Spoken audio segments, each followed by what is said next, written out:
Olá, tudo bem? Me chamo Thaís Canguçu, falo da cidade de Sarzedo, Minas Gerais. Gostaria de apresentar para vocês o trabalho que eu desenvolvi numa especialização de Direito Urbanístico e Ambiental da PUC Minas. O tema do meu trabalho foi a poluição sonora como consequência de uma sociedade de risco. O meu orientador foi o Diego Luna Moreira. Então, por que surgiu a ideia desse trabalho? Sou formada em Ciências Biológicas e já atuei como bióloga numa empresa de consultoria ambiental. Muitas vezes lá na consultoria a gente realizava trabalhos técnicos sobre laudos de ruídos ambientais de algumas empresas, que muitas vezes sofriam denúncia por estar ultrapassando o limite de decibéis que era solicitado no zoneamento do bairro.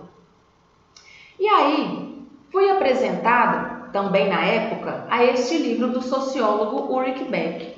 Ele é um alemão que publicou já vários trabalhos, mas teve esse conhecido mundialmente, com a publicação do seu livro Sociedade de Risco, rumo a uma outra modernidade. Então, o que ele queria com esse livro? Ele trazia a ideia de que nós precisamos nos organizar e procurar entender como que as nossas ações têm causado, têm atribuído degradação ambiental e como que isso tudo só aconteceu depois do período da modernização. E o que vamos fazer após isso? E aí, depois que li o livro dele, tive acesso à tradução, porque era um livro escrito em alemão, estava trabalhando com consultoria ambiental na época, eu quis juntar as duas coisas.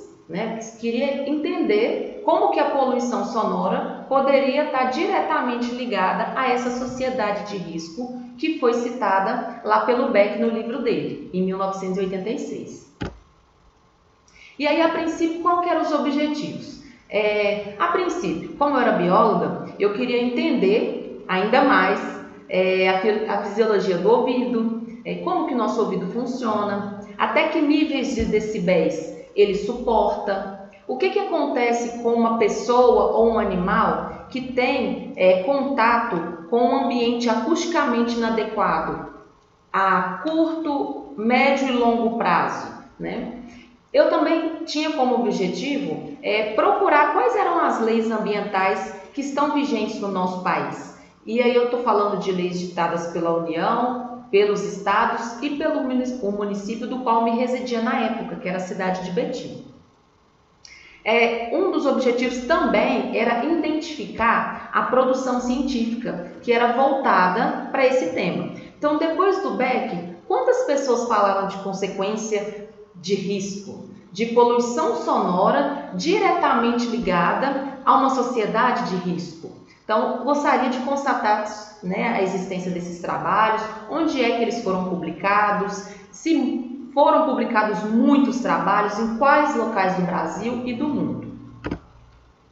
Como que eu faria essa pesquisa? Então, como que foi feito? Esse trabalho foi feito basicamente pesquisando plataformas, onde nós encontramos trabalhos científicos, artigos científicos. Então, 6 plataformas foram utilizadas, entre elas o portal de periódico da CAPES, a SAINS, o Instituto Brasileiro de Informação em Ciência e Tecnologia, a ICIELO, entre outras.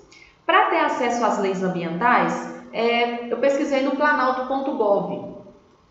As leis estaduais, no site do estado, qual me resido, Minas Gerais, e a cidade, do qual me residia, que era Betim. Então, pesquisei no site da minha prefeitura. Como resultado, eu já esperava mais ou menos esses resultados.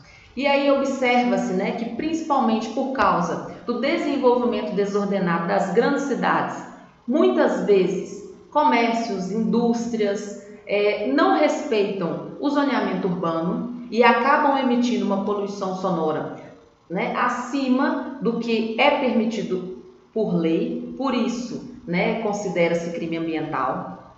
No Brasil tem várias leis para tratar sobre isso. Então tem leis que são ditadas pela União, tem leis que são ditadas pelos estados e tem leis ainda mais restritivas que são ditadas pelo município. Sobre as publicações, infelizmente não encontrei nenhuma que associava diretamente a poluição sonora como consequência de uma sociedade de risco. Eu não encontrei. Eu encontro trabalho tratando de poluição sonora, eu encontro trabalho na área das ciências biológicas, medicina, na área da saúde, tratando sobre a fisiologia do ouvido, quais os problemas, né, que podem acontecer com uma pessoa que está tendo acesso a essa poluição sonora em curto, médio e longo prazo. Eu encontro muito trabalho falando sobre o livro do Beck, trazendo, né, outros autores que também publicaram sobre esse tema, mas diretamente ligando poluição sonora à sociedade de risco, que foi o trabalho do Beck, eu não encontrei nenhum. E aí, como conclusão, ainda que nem todos os objetivos fossem alcançados, ainda assim, eu acredito que é muito importante publicar trabalhos e fazer esse levantamento bibliográfico, né, para a gente entender como é que funciona essa fisiologia do ouvido, quais são os problemas que podem acontecer caso as pessoas permaneçam, né, nessas grandes cidades principalmente, ou no trabalho, com um ambiente acusticamente inadequado, né? Eu entendi principalmente, né, na cidade onde eu estava residindo, no estado que eu estou me residindo, quais eram as leis ambientais vigentes, até que ponto é só um som alto, até que ponto já é crime ambiental e já pode, né, esse comércio ou essa pessoa física sofrer alguma denúncia.